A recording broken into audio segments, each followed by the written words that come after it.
This Level 8 Music Theory course has been generously sponsored by Musicians English, the Calgary-based music organization which is helping to connect Korean-speaking music teachers with the RCM's curriculum. For more information about this great program, you can check out the link in the description below. Now, back in Level 7, we learned about cadences. If you recall, when we wrote these cadences, we put one note in the left hand and 3 notes in the right hand. There's a specific term for this. What we were doing back then was actually called keyboard-style cadences. Now we're in Level 8 and we have to do something a little bit different. In Level 8, you will be asked to write chorale-style cadences. You see, keyboard-style cadences are written, the notes are written close together and in closed position because it fits really nice in the human hand and it's easy for keyboard players to play. Chorale-style cadences, on the other hand, are really widely spaced and they're more suitable for the sound of a full choir. Now, before we look at them on the piano, there's 3 things you need to know. We need to discuss what these 4 voices are called. We need to discuss the spacing rules that exist between those 4 voices. And we need to discuss where those 4 voices are put on the grand staff. Let's start with what the 4 voices are called. When you write a chorale-style cadence, the top note is always referred to as the soprano. A soprano is a female singer with a really high voice. So when you write your chorale-style cadence, it's the soprano singers who are going to sing your top note. The bottom note, the lowest note in a chorale-style cadence, is always referred to as the bass. And this part is always sung by the male singers with the lowest voices. And they're called bass singers. So we have soprano on top, bass on the bottom, and then 2 middle voices. The upper middle voice is called the alto. These are sung by women with lower voices. And the upper middle note is called the tenor. And the tenor part is sung by men with higher voices. Soprano, alto, tenor, and bass. You may have even heard someone say SATB for short. That's the short form for this list. Now, it's important to know where these parts go on the grand staff. Remember, in Level 7, we wrote keyboard-style cadences, and we had 3 notes in the right hand and 1 note in the left hand. Now, in chorale-style cadences, the soprano and the altos, the women, exclusively get the rights to the treble clef. And the men, the tenors and the bass, are written in the bass clef. You are not allowed to break this rule. Even if you have a tenor and you want him to sing a really high note, and it looks like perhaps you should just move his note and write it in the treble clef or in the right hand if you're thinking in pianist mode. Don't do it. If you have to write a high tenor note, use ledger lines, but stay connected to the bass clef. Likewise, if you want to write a low alto note, stay connected to the treble clef by writing ledger lines down, okay? You're not allowed to mix up these notes, or these parts, or these voices. Now let's get to the spacing rules. I mentioned that chorale-style cadences are spaced really wide, but there are limits you have to follow. First, the soprano and the alto. The space between the 2 parts can never exceed an octave. So it can be an octave, and it can be smaller than an octave. But if the distance between your alto and soprano part has gone greater than an octave, you're going to get an X on your exam. That's not right. It's too wide. Next down, the space between the alto and tenor. Also, it cannot exceed an octave. It can be an octave or it can be less than an octave, but it cannot be greater than an octave. The space would be too wide.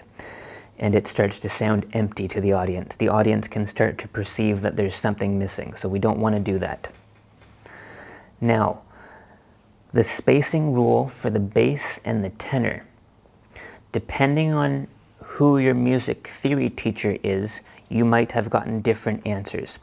Some music theory teachers say you cannot write a distance greater than a tenth between the bass and tenor. Some music theory teachers say you cannot write anything greater than a twelfth between the bass and the tenor.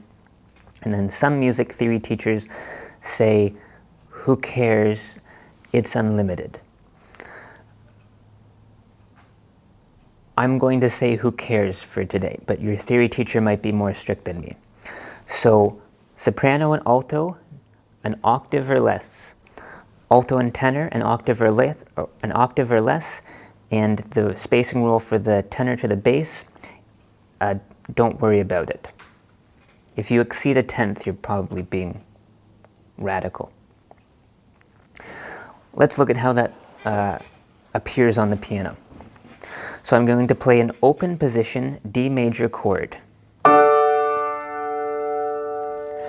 There's an open position D major chord. There's two roots. I've doubled the root.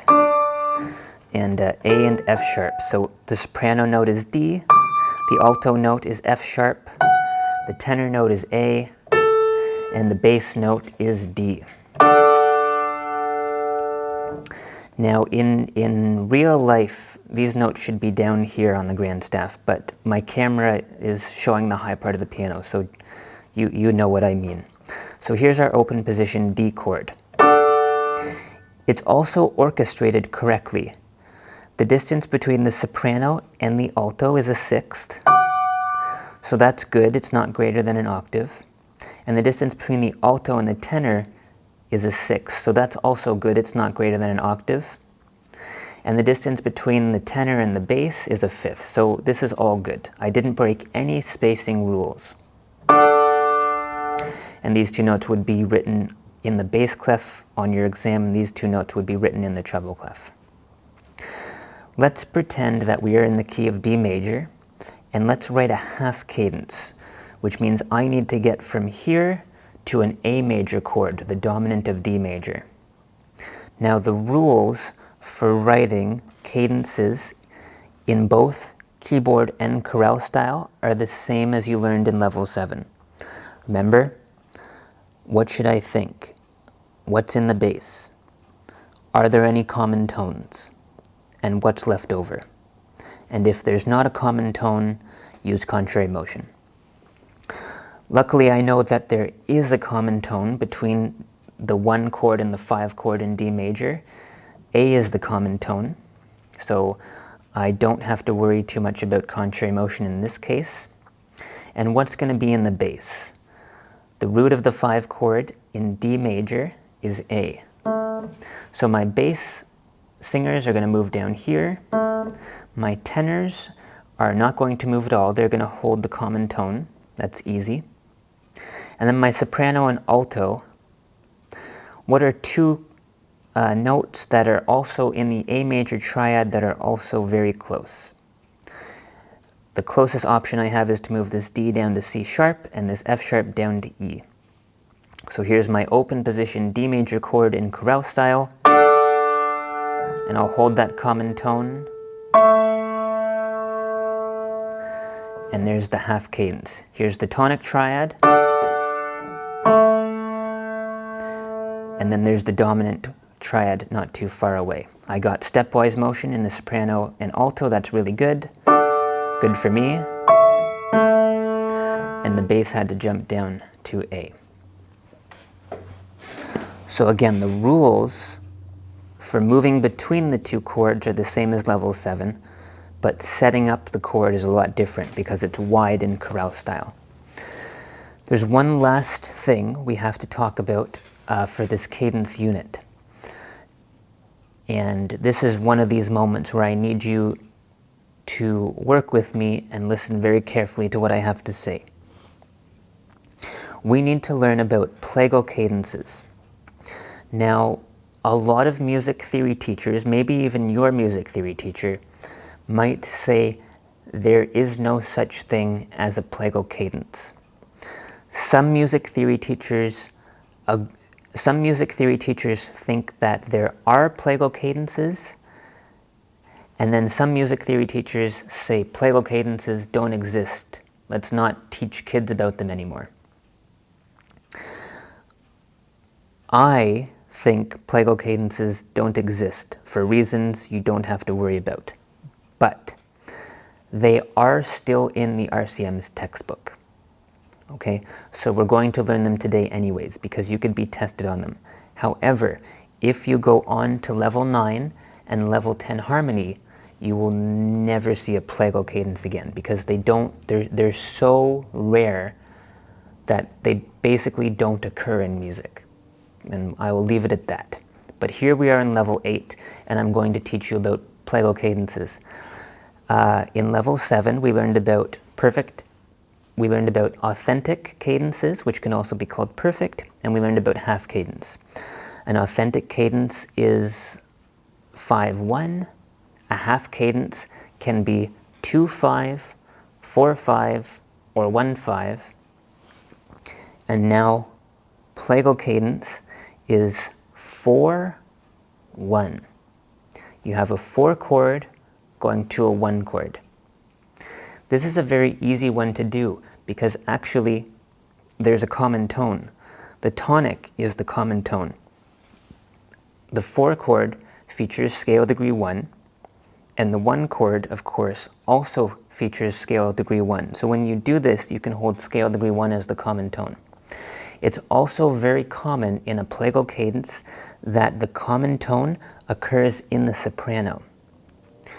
So when you're doing the question about phrase endings on your level 8 RCM exam, if the last 2 notes of the phrase are the same note and they're both scale degree 1, it's a Plagal cadence because that's the only option.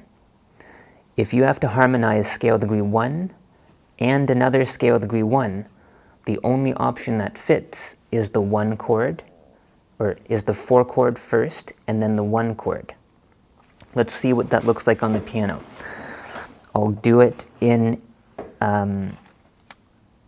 D major. So let's say we're in D major and we want to write a Plagal cadence, and at the end of your phrase you got 2 Ds. So the only 2 chords that can match that is the 4 chord and the 1 chord of D major. The 4 chord is G. It has a D in it. And the 1 chord is D, obviously, and it also has a D in it. So you have tonic, tonic at the end of your phrase. And you can write a Plagal cadence by first writing a G chord,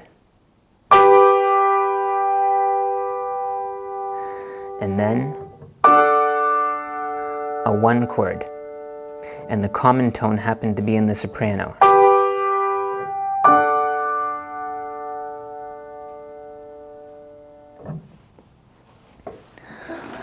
And that's it for cadences in level 8.